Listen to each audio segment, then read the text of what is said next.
영혼의 쉼터를 방문하신 여러분 반갑습니다. 오늘은 기온이 많이 내려갔습니다. 건강에 유의하세요.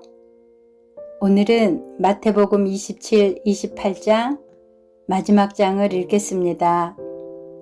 예수님께서 십자가를 지시고 부활하신 그런 내용입니다. 27장 다음 날 아침이 되자 모든 대사장과 백성의 장로들이 예수님을 죽이려고 논의를 하였습니다. 그들은 예수님을 묶어 총독인 빌라도에게 데려가 그에게 넘겨주었습니다. 예수님을 배반한 유다는 예수님이 유죄 판결을 받은 것을 보고 양심의 가책을 느꼈습니다. 그래서 은 30개를 대제사장과 장로들에게 돌려주었습니다. 유다가 말했습니다. 내가 죄 없는 피를 팔아 넘기는 죄를 지었습니다. 그들이 대답하였습니다. 그게 우리와 무슨 상관이냐? 그것은 너의 문제다. 유다는 은화를 성전 안에 내던지고 나가서 목매어 자살했습니다. 대제사장들이 성전에서 그 돈을 거두고 말했습니다. 이 돈은 핏값이니 성전에 두는 것은 안 될 일이다. 그들은 서로 의논하여 그 돈으로 토기장 위에 밭을 사 나그네들의 묘지로 삼기로 결정했습니다. 그 밭은 지금까지 피밭이라고 불립니다. 그래서 예언자 예레미야가 말한 것이 이루어졌습니다. 그들이 은화 30개, 즉 이스라엘 사람들이 몸값이라고 정한 것을 받았다. 그리고 토기장 위에 밭을 샀는데 밭값으로 그 돈을 주었다. 이것은 주께서 내게 지시하신 그대로이다. 예수님께서 총독 앞에 서셨습니다. 총독이 예수님께 물었습니다. 당신이 유대인의 왕이요? 예수님께서 내가 말하였다 라고 대답하셨습니다. 대제사장과 장로들이 예수님을 고발하였지만 예수님께서는 아무 대답도 하지 않으셨습니다. 그래서 빌라도가 예수님께 말했습니다. 이 사람들이 너를 여러 가지로 고발하는 것이 들리지 않느냐? 그러나 예수님께서는 빌라도에게 단 한마디도 대답하지 않으셨습니다. 빌라도는 이것을 보고 이상하게 생각했습니다. 명절이 되면 백성들이 원하는 죄수 한 명을 총독이 사면해 주는 관례가 있었습니다. 당시 감옥에는 바라바라고 하는 아주 악명 높은 죄수가 한 명 있었습니다. 사람들이 모였을 때 빌라도가 말했습니다. 너희는 누구를 놓아주기를 원하느냐? 바라바냐? 아니면 그리스도라 하는 예수냐? 빌라도가 이렇게 말한 것은 사람들이 예수님을 시기해서 자기에게 넘겨준 것을 알고 있었기 때문이었습니다. 빌라도가 재판석에 앉아 있을 때 그의 아내가 사람을 보내 말했습니다.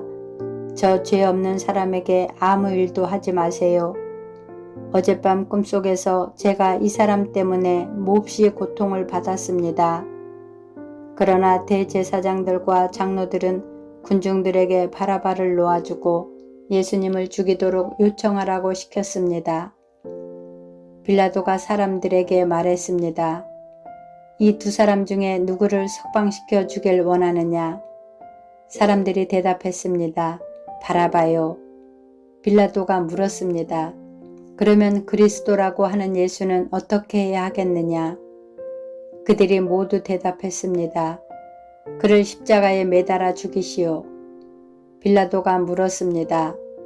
그 이유가 무엇이냐? 그가 무슨 악한 일을 했느냐? 그러자 사람들은 더 크게 소리쳤습니다. 그를 십자가에 매달아 죽이시오. 빌라도는 자기로서는 어찌할 도리가 없다는 것을 깨달았습니다. 그리고 잘못하면 폭동이 일어날지도 모른다고 생각하였습니다. 그래서 그는 물을 떠다가 사람들 앞에서 손을 씻으며 말했습니다. 나는 이 사람의 피에 대하여 아무런 책임이 없다. 너희가 알아서 해라. 사람들이 한결같이 대답했습니다. 그의 피에 대한 책임은 우리와 우리 아이들이 지겠습니다. 결국 빌라도는 바라바를 풀어주었습니다. 그리고 예수님을 채찍으로 때리게 한 후 십자가에 매달도록 내어주었습니다.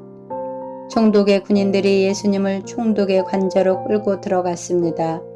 그러자 모든 부대원이 예수님 주위로 모였습니다. 그들은 예수님의 옷을 벗기고 대신 붉은색 옷을 입혔습니다.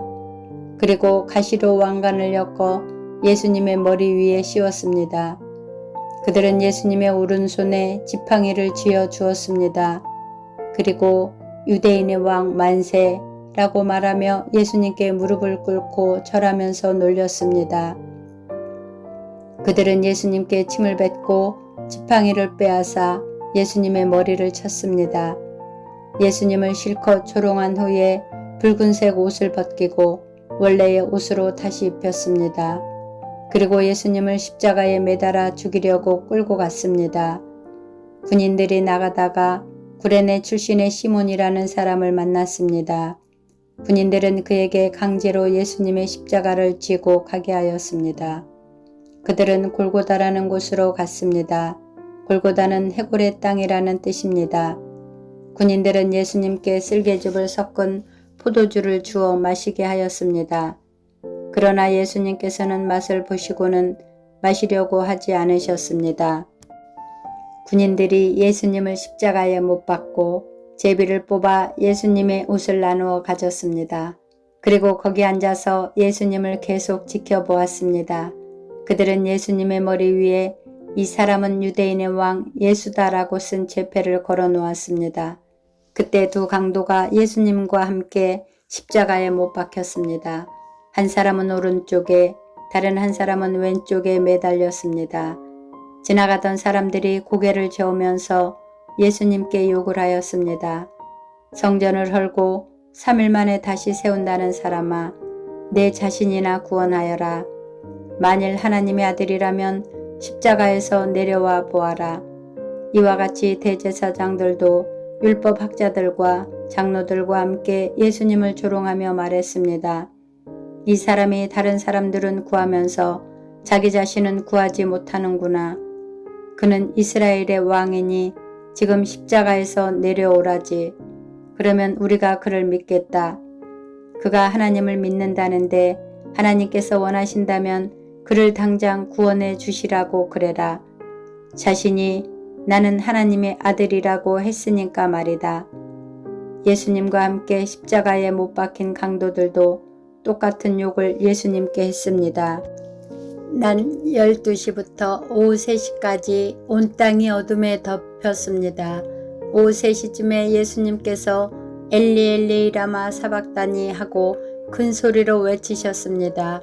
이 말은 나의 하나님 어찌하여 나를 버리셨습니까? 라는 뜻입니다. 거기 서 있던 사람들이 이 말을 듣고 말했습니다. 이 사람이 엘리야를 부른다. 그러자 얼른 한 사람이 뛰어가서 해면을 가져다 신 포도주를 적셨습니다. 그리고 예수님께서 마시도록 지팡이에 매달아 주었습니다. 나머지 사람들이 말했습니다. 가만 놔두어라. 엘리야가 그를 구원하러 오나 보자. 다시 예수님께서 큰 소리로 외치셨습니다.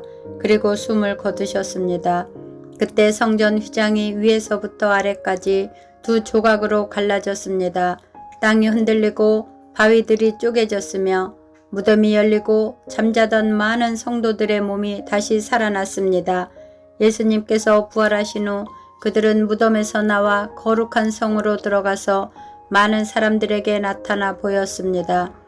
예수님을 지키던 백부장과 병사들이 지진과 일어난 모든 일들을 보고 매우 놀라면서 말했습니다. 이 사람은 정말로 하나님의 아들이었다.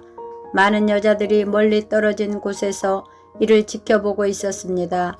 이들은 갈릴리부터 예수님을 섬기려고 따라온 사람들이었습니다. 그 중에는 막달라 마리아와 야고보와 요셉의 어머니 마리아, 그리고 세베대의 아들들의 어머니가 있었습니다. 그날 저녁에 요셉이라는 아리마대 출신의 한 부자가 왔습니다. 그도 역시 예수님의 제자였습니다. 요셉도 빌라도에게 가서 예수님의 시신을 달라고 요청했습니다. 그러자 빌라도는 요셉에게 넘겨주라고 군인들에게 명령하였습니다. 요셉은 그 시체를 가져다가 깨끗한 천으로 둘렀습니다. 그리고 바위를 뚫어 만든 자신의 새 무덤에 예수님의 시신을 모셨습니다. 그는 큰 돌을 굴려 무덤의 입구를 막고 돌아갔습니다. 막달라 마리아와 다른 마리아가 무덤 맞은편에 앉아 있었습니다. 이튿날 곧 준비일이 지난 후에 대제사장들과 바리새파 사람들이 빌라도에게 왔습니다. 그들은 말했습니다. 각하, 그 거짓말장애가 살아있을 때 내가 3일 뒤에 살아날 것이다 라고 한 말이 기억납니다.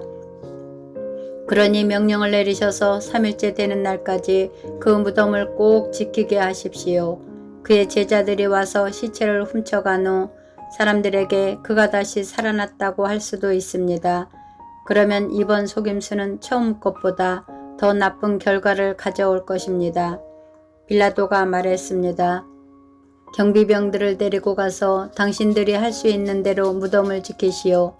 그렇게 해서 그들은 무덤에 가서 돌을 봉인하고 경비병들을 시켜 입구를 지키게 하였습니다.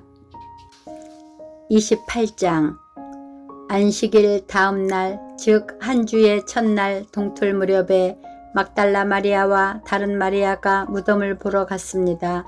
그때 강한 지진이 일어나고 하나님의 천사가 하늘에서 내려왔습니다. 그 천사는 돌을 굴려 치우고 그 위에 앉았습니다.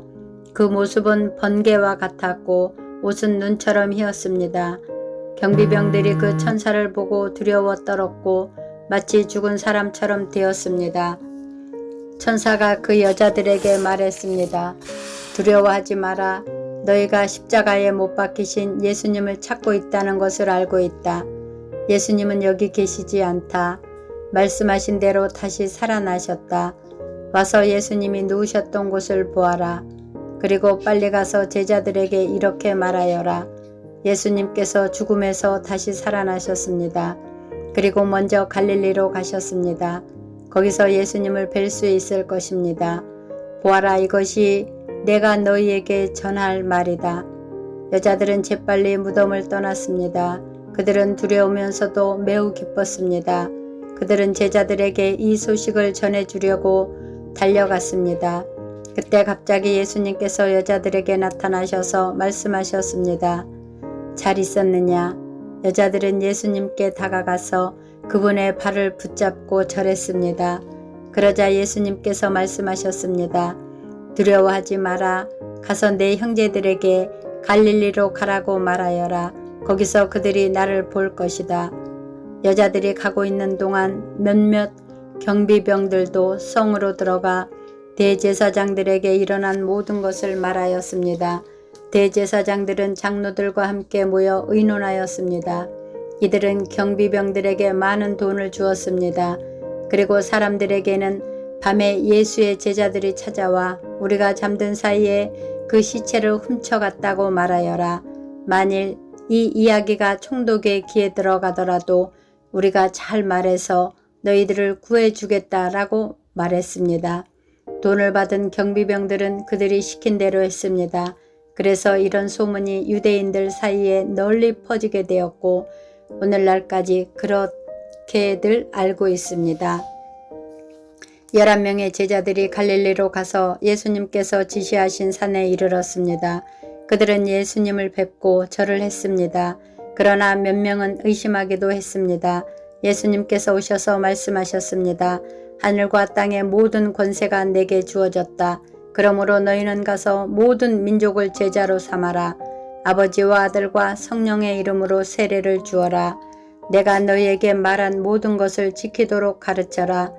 보아라, 내가 너희와 세상 끝날까지 항상 함께 있겠다. 아멘. 감사합니다. 평안하세요.